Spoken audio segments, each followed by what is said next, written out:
Story 1. At work, I was surprised to get a call from one of my employees who wanted to know when I would be back at my house. After hearing that the person in question was already present in my house, I assured them that I would be there in approximately 30 minutes. Someone advised me not to be wearing my glasses when I got there. I ignored their advice. As a result of that statement, I had a good idea of what would happen when I got home. I'm a little over 140 pounds and stand 5 feet and 6 inches tall. The individual who came to visit me in my home stood 6 feet and 1 inch tall and weighed 190 pounds. The individual in question was extremely intoxicated and bitter that I had passed him over for a promotion. Consequently, he made the decision to quit his job and assault me at the same time. I was removed from my pickup truck in an abrupt manner. He strangled me from behind the cab by reaching across the toolboxes and grabbing my throat.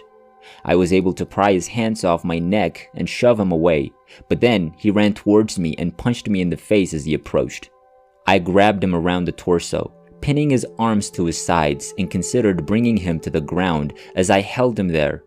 I was unable to get enough leverage to throw him down, so I lowered my grip on him and grabbed him around the legs and buttocks. When I picked him up, I started to stagger backwards, and the heel of my boot caught the edge of the sidewalk as I was walking backwards. I was the one who ended up landing on the back of my head after falling backwards, and he ended up landing on top of me. I suddenly became unconscious after experiencing a horrible crunch in my neck. This is where I got my first experience. I had the sensation that I was all by myself in the darkness, and I was acutely aware of myself in that darkness. I noticed a dot of light that was about the size of a match head. The tiny speck of light started to gradually expand, and when it had reached a size comparable to that of a baseball, I started to understand that the light wasn't actually getting bigger. Rather, I was moving closer to it.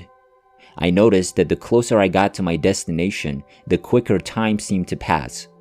It felt very much like riding in a small vehicle that was open all around, had no top, short sides, and other features similar to those found on roller coaster cars.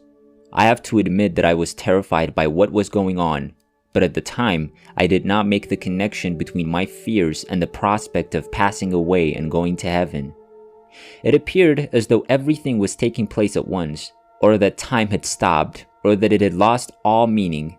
Time did seem to stand still. On the other hand, I don't think I spent more than a few minutes in that location. When I finally arrived at the light, it was as if all of a sudden I was surrounded by nothing but the purest, brightest white there could possibly be. I suddenly became aware of the most tranquil, pain-free, fulfilled, and euphoric state that is possible for me to conceive of. In all of my years spent on this planet, I've never before felt so content and at home. I had the impression that there were 3 or 4 other people in the light, but the brightness of the light that surrounded them, as well as the light that surrounded me, prevented me from seeing them clearly. The way they were standing gave me the impression that they were on a wide flight of stairs leading upward. I had the impression that there was someone of greater significance a little higher up those steps that I was unable to see at all, and that this individual was undoubtedly the origin of the light. I thought the other beings I saw might have been angels, but I couldn't make out their features clearly enough to identify them or describe them in any detail. They were roughly the size of humans, but because they were obscured by the light, I was unable to get a good look at them. After being there for about a minute, just standing there thinking about how incredibly good I felt, a voice that seemed to be all around me asked, "Do you want to stay, or do you want to go back?" I can't recall whether these are the precise words that were used, but that was the implication being made. It's possible that those words were just constantly running through my head to the point where they gave me the impression of being spoken aloud, but I can't say for sure. I was aware that I needed to make a decision, but it was not simple for me to choose. Even though I really wanted to stay, I had to answer either to myself or out loud that I needed to go back for my daughters, who were 8 and 12 years old at the time. Even though I wanted to stay, I had to go back for them. In a flash, I found myself moving through the dark, exactly in the opposite direction from where I had come. The light was initially quite dim, but as I approached it, it grew in intensity. I encountered a roadblock that I was not allowed to pass, or I was forced to turn around against my will. Definitely. It was up to me to decide whether to stay or go back. I am unsure whether this was a question that was asked out loud or whether I just strongly felt it myself. After making up my mind, I got back to work right away. When I got there, I found myself supine in the backyard, staring up at the clear sky while lying on my back. I had a fantastic feeling and couldn't focus on anything other than the place that I'd recently seen. After what seemed like a minute or so, I made the decision to stand up. I had the sensation that I was moving my arms in an attempt to roll over, but nothing actually happened. I quickly came to the conclusion that despite the fact that my fingers were being instructed to move, I was unable to wiggle them. It took me approximately 15 minutes of lying down in my backyard before I was able to roll over and get up. My mobility was gradually returning, but there was no discomfort for me to experience during this process. I went into my house, started thinking about being attacked, and then made the decision to check myself to see if I was going to have a black eye from being punched. When I stood up straight again after washing my face in the sink, I noticed that I could see stars. I also noticed that my shirt was ripped halfway off, and I had some very distinct imprints of the attacker's tennis shoe in my forehead and face. In addition to this, I realized that my shirt had been ripped about halfway off. In addition to that, he had pounded on my stomach and chest, leaving them bruised and scratched. After a few moments, a car hurriedly pulled into my driveway. The driver seemed to be in a hurry. The assailant's brother-in-law, who I considered to be a close friend, came running towards my house as the attack was taking place. After he looked me over, he said, "We're going to the hospital." After that, I opened the door for him. My friend told me on the way to the hospital that his intoxicated brother-in-law had gone to his house and confessed to killing me. This happened while my friend was on the way to the hospital. When I was at the hospital, I went to the emergency room and asked if there was any way that they could check out my back. I told them I had an accident after falling off a ladder. After taking an x-ray of my back, they found that the second vertebra, T2, in my neck was fractured into 3 separate pieces. Even as I laid there on the x-ray table waiting for a special collar to be brought over, I did not experience any pain from it. After those 4 days, I went in to have T2 and T3 fused together using a piece of rib bone taken from the back of my body. Everything went smoothly while I was recovering from my injury over the next half year while wearing a Sami head brace. I had suffered a contusion to my spinal cord, which resulted in the temporary paralysis. Therefore, I'm a very fortunate person to be able to walk. After nearly 16 years, I do not find that I have forgotten what it was like to go through the experience. It has actually provided me with a lot of comfort regarding death and the things that await us after we pass away. I have discussed this with a large number of friends and family friends, and I've been blessed with the opportunity to be with some loved ones as they passed away in the past 2 years. I urged each and every one of them to keep searching for the light and to not be afraid to approach it. I take solace in the fact that I will eventually be able to count myself among them. Even though I have COPD and have to use oxygen therapy around the clock, I have absolutely no fear of passing away. Everything there is to know about the universe indicates that there is a God, and I believe that God is the light that I witnessed and stood in. Story 2. After I was stabbed, my sister took me to the hospital, which is situated a little further than a mile from the location where it took place. Throughout the entire ordeal, she was yelling at me to stay alive. I was trying to keep my composure, despite the fact that I was coughing up blood. My arms and legs were starting to feel very numb, which was a sign that my body was starting to shut down. As the strength left my body, I looked up to see the flashing red and blue lights that denoted the entrance to the emergency room of the hospital. They appeared to be remote from us. I remember reassuring my sister that I was not going to pass away, but urging her to get moving as quickly as possible. My head was resting on my arm as I leaned forward and laid it there while the index and middle fingers of my right hand were pressed into the wound. My blood was warm, and it felt so good against the chill of my skin, and I thought to myself, "So, this is it?" The last conscious sounds that I remember are the screams coming from my sister. It seemed as though everything was happening at the same time, or that time stopped or lost all of its meaning. I've never stopped wondering how long I was gone. It was impossible for more than a few minutes to have passed between the moment I lost consciousness and the time I arrived at the emergency room. However, it felt as though I'd been unconscious for a considerable amount of time. Hours, maybe? I lowered my head and focused on getting ready for whatever was going to happen. My religious upbringing instilled in me the knowledge that there would be a glorious light and a calm. I suppose that's what I've been waiting for all along. Instead, I found that my attention was drawn to the tiny lights that appear whenever one closes their eyes very tightly. They were moving around at a very rapid pace at first, but after a while, they started to slow down and eventually became fewer and fewer in number, until there was only one left. My field of vision was filled with a single pinpoint of light that seemed to bounce around, leaving behind a trail that seemed to build upon itself and create patterns that were either geometric or web-like.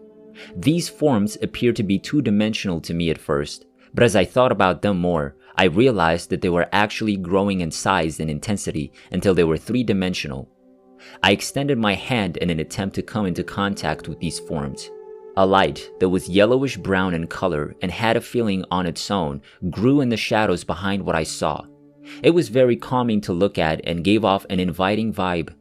At that point, I did not experience any fear. I had the sensation of moving through the patterns that were left behind by the light, almost the same as when you walk through a room or a house that is covered in cobwebs, but I never had the feeling of being touched.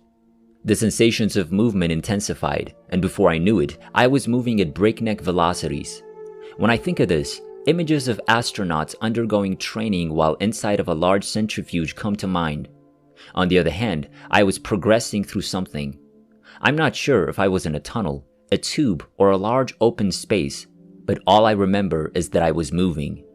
I was able to make out various voices in my head telling me things like, "Remember, you have to let them know," and "You're being shown." It seemed as though there were many voices emanating from a variety of locations, but the underlying message was that I should pay attention to what I was going to see and that I was supposed to remember it. Do not forget. I started to reflect on my life and wondered if it was going to be like what my auntie always said would happen in the afterlife, that our lives would be replayed for us and we would be judged based on how we lived them. But as I was thinking about it, I could see all of the things I did throughout my life just as they happened, but faster, displaying the positive, the negative, and the ugly aspects of each.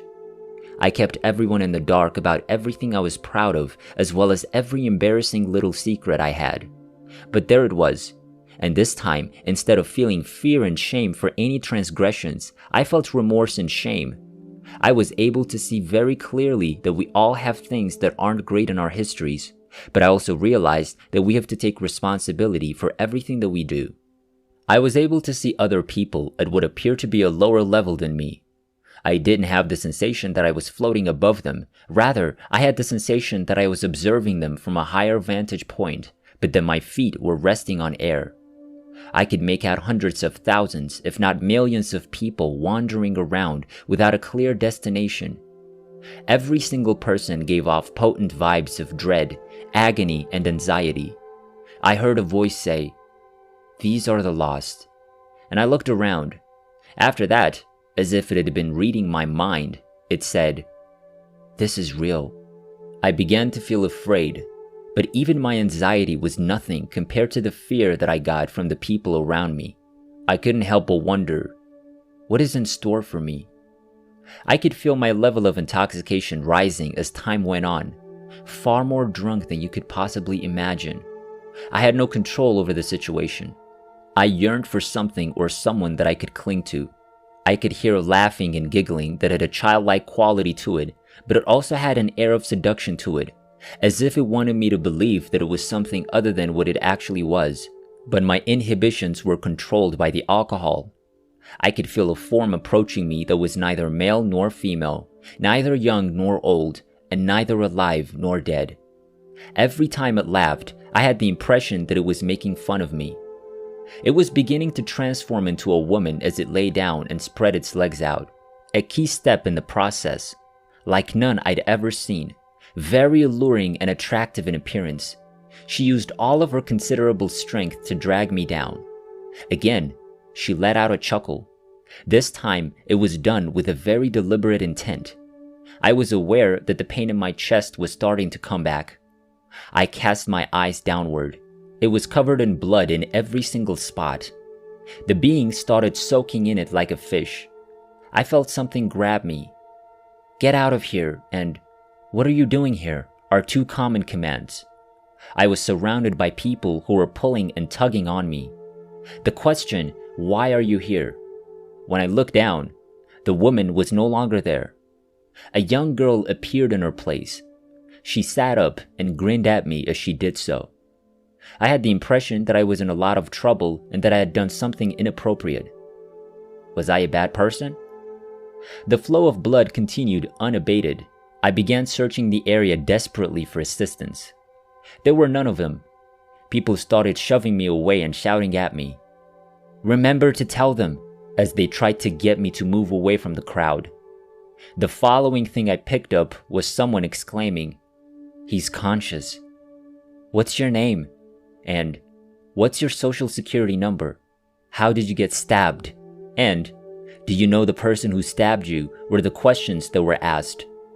It seemed like there was no end to the questions, but I was still breathing.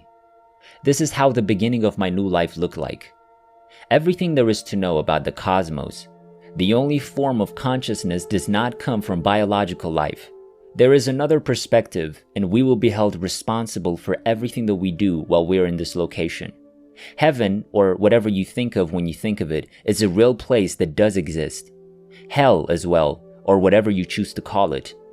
Since then, I've entered treatment for alcoholism and have been sober for the past 4 years.